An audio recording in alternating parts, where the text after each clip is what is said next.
Hey everyone. So I just wanted to come on really quickly. Well, it may not be so quick, but I made this ring for my husband last night and I just got it out of the jewelry polisher and I am so in love with it. So I thought I would come on and show you how I did it if anybody is interested. So I start off with a 6.5 piece of copper wire. I annealed it already so it's a little softer. It also has some beautiful colors from the torch. I'm not going to go over the annealing process today because that I have to do outside. I can't use my torch in the jewelry room with my bird because that would be very bad for her. So I did this outside. I am going to go ahead and he needs a size 11. So I'm going to start smaller than an 11 and I'm going to find the middle of my piece. I usually just do it like this.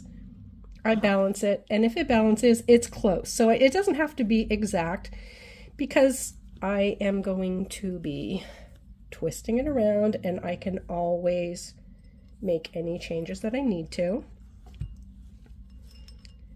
So I'm going to go on here and I'm going to crisscross these guys. And the reason I am doing most of the bending first before I hammer the ends here is because I don't want to harden it too much with the hammer that it's too hard to bend the sides in.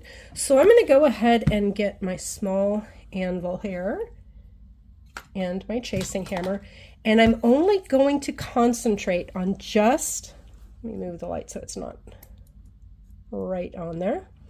I'm going to concentrate just on the last 1/4 inch. So I'm going to pull this off so I'm not accidentally hitting too much.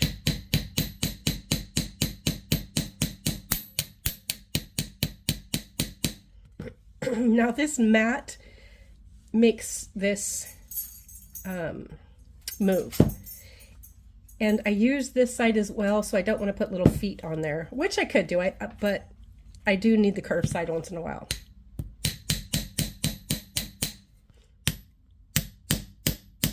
Now, since I really want this nice and flat, I'm not going to hold it at the end of my hammer like I do when I'm trying to make the little ball pins. I'm going to hold it closer up so I really get a lot of my strength in the hammer. When I hold it towards the back, that's when I just want the weight of the hammer to do it. When I hold it up, that's when I want my strength involved as well. So when I have a nice little flare, I'm going to stop. You see that there? That's the top side. And I did make sure that these were nice and clean before I started it. Oh, what I forgot to do though was clean all the pretty colors off and get it polished up before I started, because it's going to be harder to polish the inside pieces once it's made. So I'm going to go ahead and just get all of the torch marks off and get it all shiny.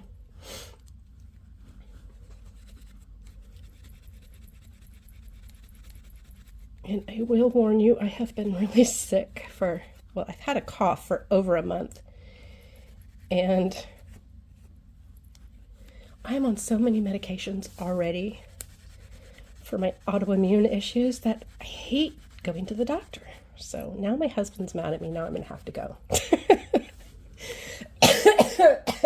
That being said, the reason I brought that up is because I'm probably going to be coughing through this video. It seems to come on much worse when I'm talking because I'm breathing through my mouth and it makes my throat tickle. Okay, so that's pretty good for a quick cleanup job. All right, now I'm going to go ahead to the other side.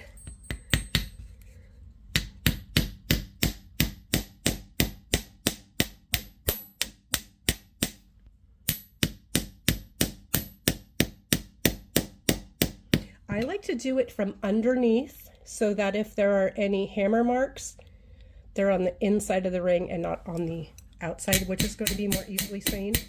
But I will throw this through the polishing machine anyway, which will help get any marks out. But The least I have to do afterwards, the better. Okay. So now I want to make sure that this is clean enough and in the right shape before I go any further. So I'm just going to get my metal files and give this a nice little edge up to it.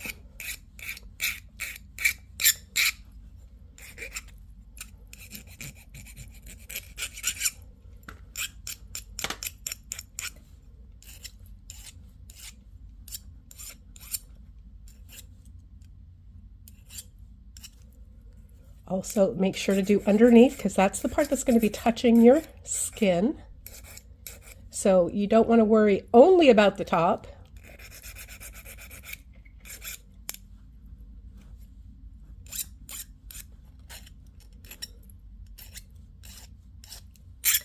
And this is usually the point where I would start blasting some music.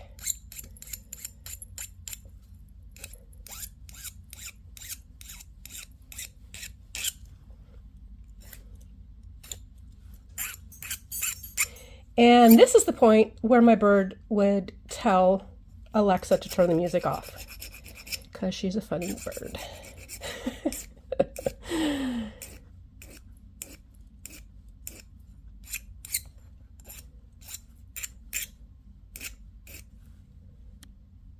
Okay.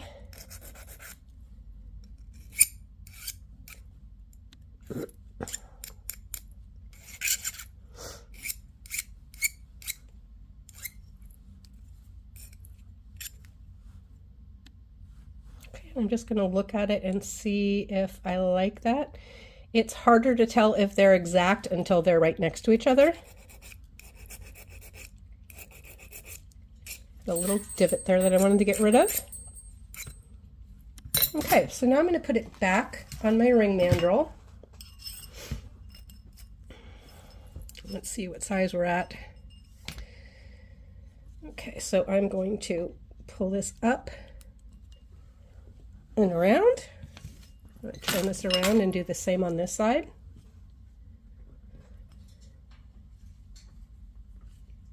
Now, because I just had surgery on my hand, I still don't have all my strength back, plus because I have rheumatoid arthritis, I don't have the strength that other people have anyway, and this thumb is not connected very well, so I need the surgery on my other hand too. Now this one came a little sideways on me and I am not happy about that. I'm going to get my silicone mallet. I'm going to try to move that over in place. I don't want to use any of my pliers for this. There we go. Because they tend to leave Mars on the copper and I do not want that. So I'm just going to go ahead and shape this on the mallet.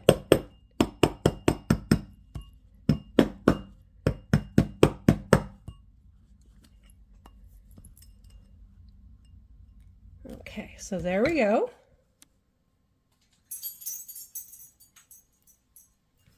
Now you'll see those two pieces are pretty far apart, so I want to move this down. Remember, I'm looking for a size 11, so I need to go down here, and as I work down, these two paddles are going to get closer together, so it looks more like that. Because when it's on, you want to make sure that you can see both paddles at the same time. You don't want them, let me show you what I mean. From the top, you can't see both of them as well. So I'm going to put this on here, and I'm just going to get my mallet, and I'm going to slowly work it down. And this is also going to help me align all the wires.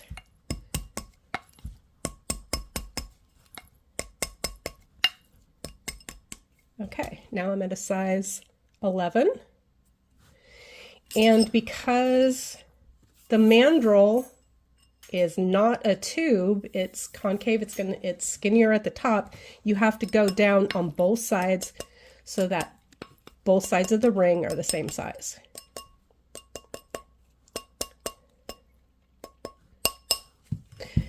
Now, I annealed this so it makes the copper nice and soft. So now what I want to do is really work this. So what I'm doing is I'm hammering it and work hardening it. And this will help it keep its shape.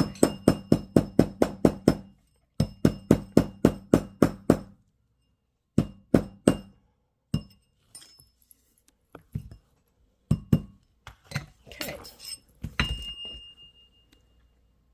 There we go.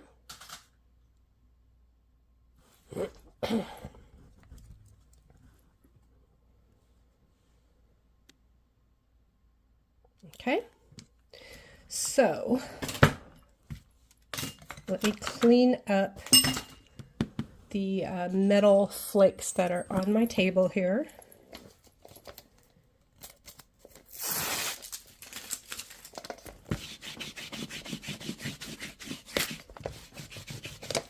I do not want to be breathing any of this in. Okay, so you can see the difference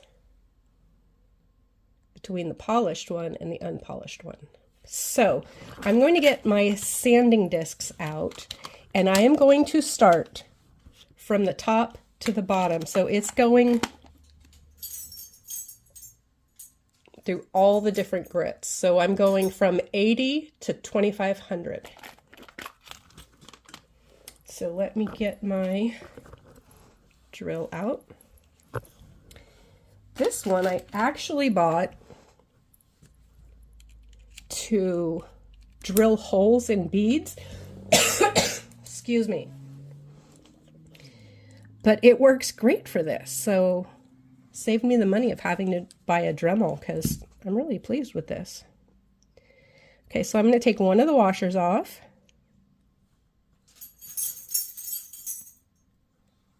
And I'm going to start with 3 of the sanding discs, and I want to make sure that all of the prongs are facing the same direction, and my machine goes clockwise, so I'm going to put them on so that they're facing the right direction. So when it goes clockwise, it is sanding with the tips going in the right direction.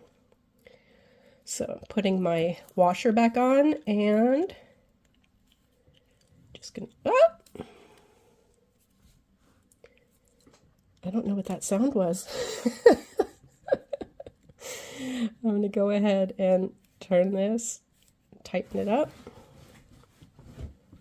Now this part you can't, oh, I missed a washer. That's okay.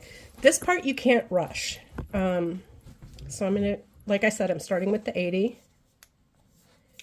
Let me unplug this. It was charging. Now I want to look and make sure I have no tool marks. Wow, well, there's a little tiny, well, not even really. I didn't get much on this one. Okay, so I'm just going to go ahead and slowly file all this down. I want to make sure all the annealing marks are off. I want to give it a really beautiful mirror-like shine. Now watch my hand. I'm always going in a circular motion. You don't want to go back and forth, because you'll see the lines. It just digs deeper and deeper, so you want to go in a circle so that all of your sanding will be uniform. Really concentrate on those ends and make sure that they're nice and rounded.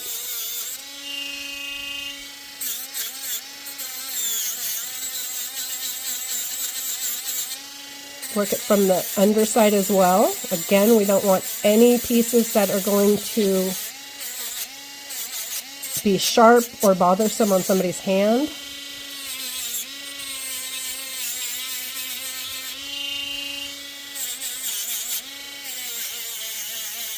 I'm going to work in between the two sides of the wire.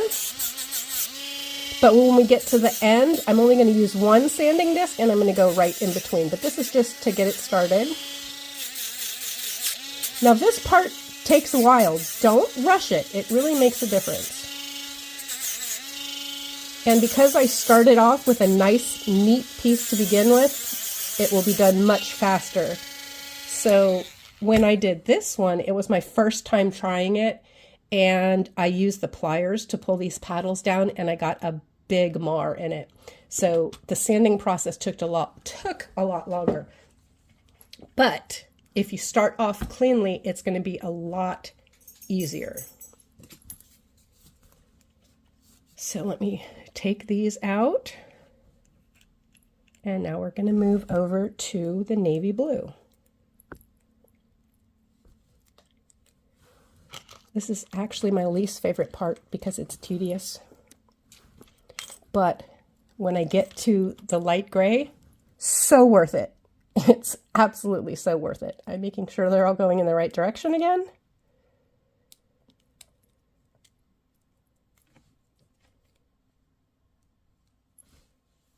And the only thing that I have not finished on my husband's ring is the, I dropped the washer again, is the jewelry wax. So I will do that later. I just got it out of my polishing machine. And I figured I would do this tutorial while everybody's gone.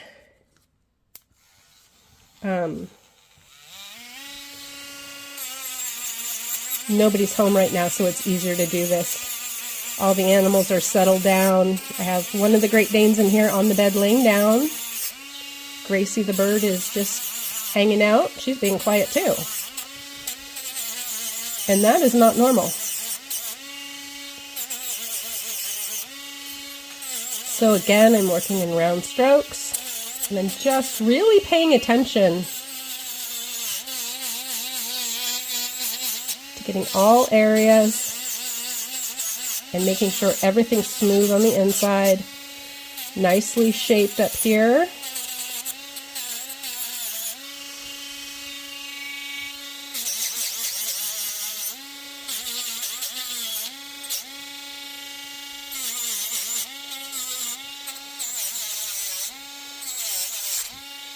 See some marks from the hammer here, so I'm going to go ahead and really work those out.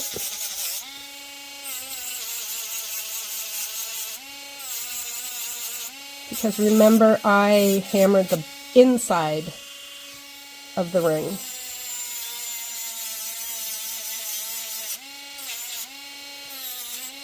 And no, nobody's going to see that part, but I still want the whole thing to look good. So I think what I'll do here is I'm just going to go ahead and speed this next process up so that you don't have to watch this going so slowly. So I'm going to start right about here and just breeze through all of these.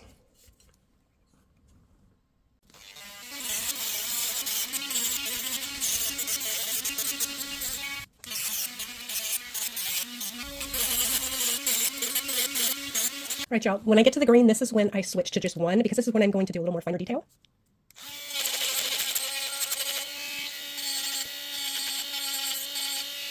You can see the shine really start to come through. Once you get to the green, it's like, it all comes together and you can see what it's going to look like. It's the most exciting part. And you can see it slips when I get my finger. It's fine, it doesn't hurt. I mean, I'm going to keep it there, it would stand on my skin, but it does not hurt.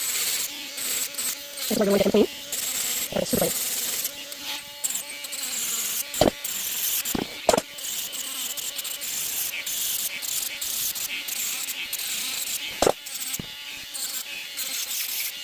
Whoop.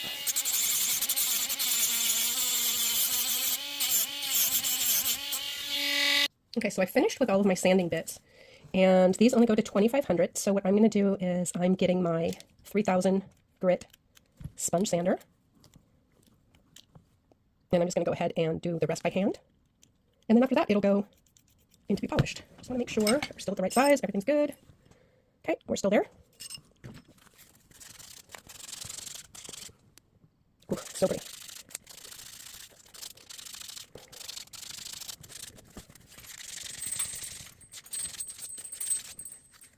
I'm going to roll it up and stick it on the inside. Can't do this with some smaller pieces, but since this is a size 11, I can really get it in there. And don't do wire working if you're afraid of getting dirty. You will get dirty, but it's so worth it. Okay. Now I just want this little bit right here. This piece I want down just a little bit further. It's not completely lined up like I want it. So I'm just going to come here. I want them closer together, and then I want that one down just a little bit to flatten it. And twist as I go around.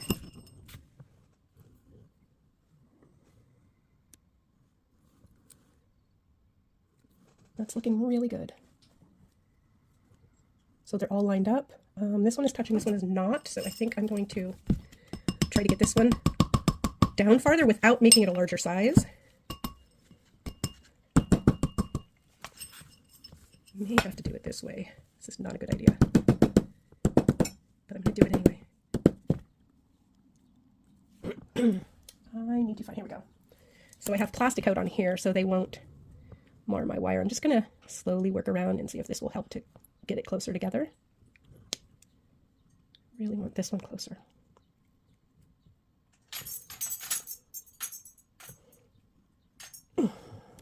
Well, it's better. I cannot get it perfect, so what I might do is just pull this one out just a tiny bit so they are even. So see, this one is touching and this one is not. I'm going to go in here and just pull it out just a little bit so that they match up. Okay, so that, excuse me, that is the ring. I really like it. It's substantial. I mean, this is 10 gauge. It's not going anywhere. So I'm going to put this in the polisher. I hope this helped you to decide whether you'd like to make one. In the meantime, have a great day, everybody.